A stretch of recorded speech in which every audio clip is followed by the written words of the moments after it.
yung mga nanggaling sa iba't ibang relihiyon at denominasyon na kasama natin dito ngayon. Hindi lang po ito pagtitipon ng mga KOJC. Ito ay pagtitipon ng iba't ibang grupo, sapagkat ito po ay hindi lang exclusive sa KOJC. Ito po ay open sa lahat ng mga Pilipinong mayroong malasakit at pag-ibig sa ating bansang Pilipinas.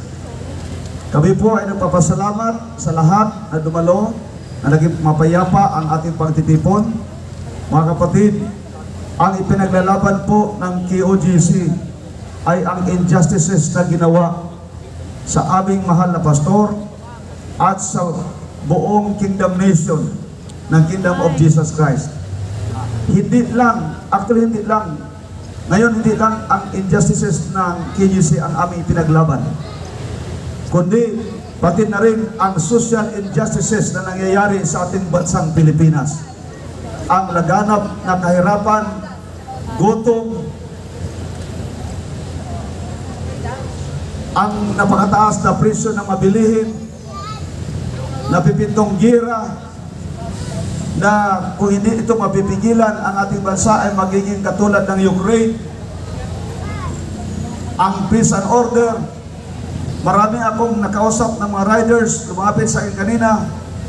Ang sabi nila, sa panahon ni Tatay Digong, malaya sila nakakapasok kahit sa anong kali dito sa Metro Manila.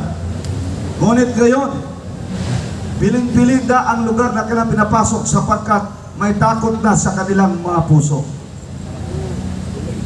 Alam nyo, inakusahan ang KOJC na terorista. Ngunit ang tunay na terorista ay ang administrasyon ni Marcos.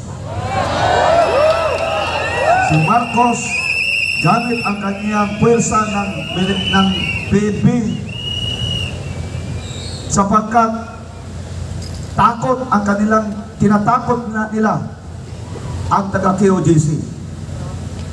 At hindi lang, napapansin ba ninyo, sa ating bansa ngayon, ay nagahari ang takot. Yes. Lahat takot na. Mainstream media takot. Lahat takot na magsalita at tumayo sa totoo. Mga kababayan, labanan po natin ang tunay na terorista. Huwag po tayong matakot para sa ating bayan. Kaya kami po ay patuloy na nanawagan sa lahat ng mga Pilipino. Ulitin ko, ang laban na ito ay hindi lang para sa KOJC. Ito ay laban nating mga Pilipino. Laban sa kahirapan, laban sa gutom, laban sa gera, laban sa droga, laban sa korupsyon. Napakatindi po ng korupsyon sa ating bansa ngayon. Nakikita niya ninyo. At laban sa kasinungalingan. Matindi po. Harap-harapan tayong niloloko ng ating nakaupo sa Malacanang. Ngunit, para bagang tinatanggap ng karamihan din. Diba? Nung sinabi niya sa mga media na walang armas na pumasok, wala pa lang nag-react. Diba? Bakit? Takot? Ngayon nakita ninyo ang katotohanan.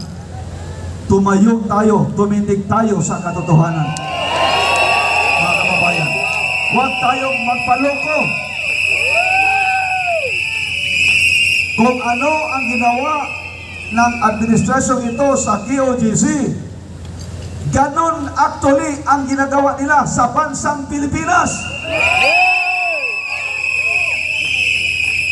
Inapakan ang karapatan, hinubaran, parang ginahasa na, balak kukunin pa lahat ng aming pagmamayari na nakawin. Di ba ganon din ang ginawa nila sa bansang Pilipinas? Ninakawan din tayo. Kaya panahon na tayo'y magkaisa, Muslim, Kristiyano, Kalimutan na natin ang ating pagkakaiba ng ating pananampalataya. Iisa lang ang Diyos na ating pinapaniwalaan. Panahon na tayo ay tumindig. Kalimutan na natin ang ating mga anuman ang ating hindi pagkakaintindihan. Panahon na ito ng pagkakaisa. Bago tayo manalangin, may babasahin akong salita ng ating Panginoong Diyos dito sa 2 Chronicles chapter 7 verse 14. Ganito ang sinasabi, kung ang aking bayan na tinatawag sa pamamagitan ng aking pangalan ay magpapakumbaba at dumalangin at hanapin ang aking mukha at talikuran ang kanilang masamang mga lakad, akin nang dininggin sa langit at ipatatawad ko ang kanilang kasalanan at pagagalingin ko ang kanilang lupain. Pilipino ay magkaisa, magpakumbaba. Panahon na ito na tayo ay magbuklod-buklod at labanan natin ang tunay na terorista na naghasik ng takot sa ating mga puso. Kaya sa masandaling ito, gagawa tayo ng dalangin. Tinatawagan ko, kung mayroon tayong mga kapatid ng Muslim dito na gustong mag-alay rin ng prayer, kung mayroong representative sa inyo dyan, pwede kayong umakyat dito. Tinatawagan ko rin si Father Oliver ng Good News Mission na kasama dito sa entablado para mag-alay din ng kanyang dalangin. Mga kapatid, mayroon ba tayong kapatid ng Muslim dyan? Sister Syra, nasaan po si Sister Syra? Dito, magkaisa tayo sa ating dalangin. Although, biglaan ito. Dapat ako lang nagawa, pero mas maganda kung mayroong pan. Kung mayroon pa bang ibang galing sa ibang sikta dyan? Sa Buddhism, si Kuya Ronald. Kuya Ronald. Ronald. Mananalangin tayo. Sa Muslim, sa... Anyway, mga kapatid, bukas, patuloy ang ating pagtitipon. Napakarami natin ngayon. Sinong naniwala na bukas, mapupuno natin pati sa likod? Buddhist. Ito na. Sa Sunday, sa Saturday, dito rin tayo at aapaw ang lugar na to.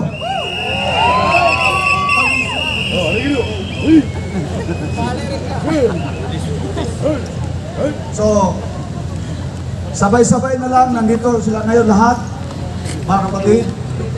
Kahit walang microphone ang iba, pero sabay-sabay tayo nagawa ng dalangin. Ang dalangin ito ay hindi po scripted. Mula sa puso ito, mga kapatid. Maging kayo nandyan sa baba. Ano man ang inyong pananampalataya, lahat tayo manalangin ngayon. So ilabas natin ang ating mga cellphone. Pailawin natin, mga kapatid. Tingin natin na kanyang pagalingin ang ating bansa. Amen. Hallelujah.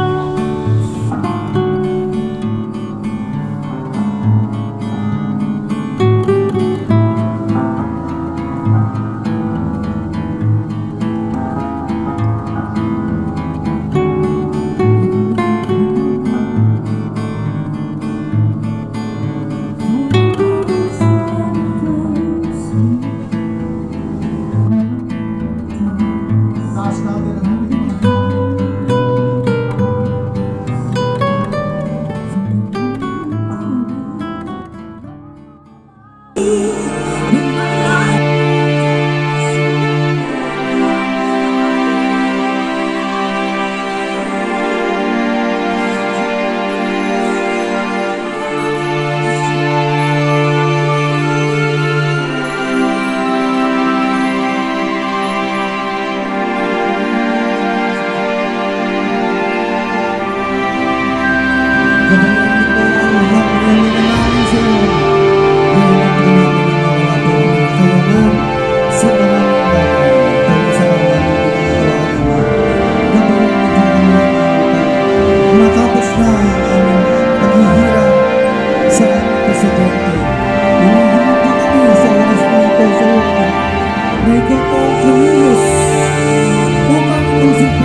especially ang mga pulis na nasa trabaho.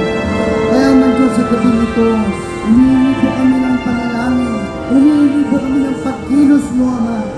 Sa oras na ito, nabigyan mo po kami ng kalakasan, bigyan mo po kami ng biyaya, upang sa ganon, makita po namin, Ama, kung ano ang mga ginagawa ng mga tao ito. Dahil alam po namin, kaming bilang mga Kristyano, hindi mo po kami pababayaan. Lalo na si Pastor Kibiloy, nakita po namin ang pagmamahal niya sa bawat Pilipino. Kahit sa sulok ng daigdig, sa sulok man ng Pilipinas, Luzon, Visayas, Mindanao, ang mga OFW na sa iba't ibang lugar, Ama, pagbuklong-buklurin mo kami, pagsama-samahin mo kami, upang sa kanon, Ama, kilusin mo ang bawat isa sa amin na sa mga oras na ito ay marinig ng aming presidente ang hinihiling ng taong bayan na sila ay bumabana sa oras na ito, Ama. Kaya sa gabi nito, Ama, hinihiling po namin ang pupuri sa iyo, Ama. Nabigyan mo po kami ng kalakasan ng mga isa amin. Kaya in Jesus' name we pray. Amen. 덤내 예배다남 범예래 제가 날지 발로 토파리 시페 졸리 조와 조와쇼 나무 아미토포 꿈다울리안 Sa final prayers part, please. Dakila at makapangyarihan naming Ama, aming Panginoong Kristo na may likha ng lahat ng bagay. Kami po ay lubos na nagpapasalamat sa inyo pong dakilang pag-ibig sa bawat isa sa amin. Ama, marami pong salamat sapagkat sa gabing ito ay pinag-isa po ninyo ang inyong bayan. Nandito po ang mga kapatiran, magkakaiba man ang aming paniniwala, ngunit kami ay magkakapatid. Kami ay pantay-pantay sa inyong harapan. Narito kami, Ama, nagpapakumbaba ng aming mga sarili, humihingi ng kapatawaran sa lahat ng aming pagkakasala. At dalangin po namin, Ama, na pagalingin po ninyo ang aming bansa mula sa karamdaman, ang social injustices na nangyayari sa aming bansa ngayon, at ang injustice na nangyayari sa KOJC. Itong lahat, Ama, ay aming pong inadalangin na kayo po, ang iyo pong kapangyarihan, ang manaig, Ama. At dinadalangin po namin ang tunay na pagbabago. Dinadalangin po namin, Ama, ang bababa na sa pwesto ang nakaupo sa Malacanang. Dalangin po namin, Ama, wala pong imposible sa inyo. Ang kailangan po namin ngayon ay ang inyong kapangyarihan. Hindi ang kapangyarihan ng tao, kundi ang kapangyarihan po ninyo, Ama. Kaya alam po namin na mahal po niyo ang bansang ito, at hindi po ninyo pahintulutan na ito ay mapapahamak. Kaya kami ngayon ay nagkakaisa at patuloy na nanawagan. Alam namin marami nakikinig ngayon ng mga tunay na Pilipino na may pag-ibig at pagmamahal sa bansang ito. Halina kayo, magkaisa tayo para sa kapakanan ng ating inang bansa. Ito lahat ay aming inadalangin at pinasasalamatan sa inyo, Ama. At dalangin din po namin lahat ng mga kapatiran, kababayan nandito ngayon na babalik sa kanilang mga tahanan. Ang proteksyon at gabay ay ibigay sa kanila at pagpalain ang bawat isa sa kanila. At ang lahat ng mag-iisti dito sa Liwasang Bonifacio, proteksyonan din po ninyo at pagpalain. Ang mga kapulisan namin na nagbabantay dito sa Liwasan, maraming salamat po sapagkat napakabait po nila. Sila po ay mabubuti at kanila pong tinitingnan ang aming mga kapakanan. Pagpalain din po ninyo sila, Ama. Kaya itong lahat ay aming pong pinasasalamatan at ibinabalik po namin sa inyo, Ama, ang buong kalalatian at kapurihan sa inyong dakila at makapangyarihang pangalan, ang aming Panginoong Kristo na may likha ng lahat ng bagay. Ang lahat ay magsabi ng Amen. Amen. Manatili po para sa pinal na awit na ito. Antayin ninyo ang luneta mapupuno ng ating kababayan na sisigaw na Marcos resign! Marcos resign! Marcos resign! Marcos resign! Marcos resign! Marcos resign!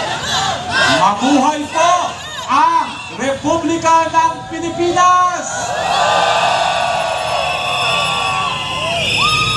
Mabuhay po ang Qatar!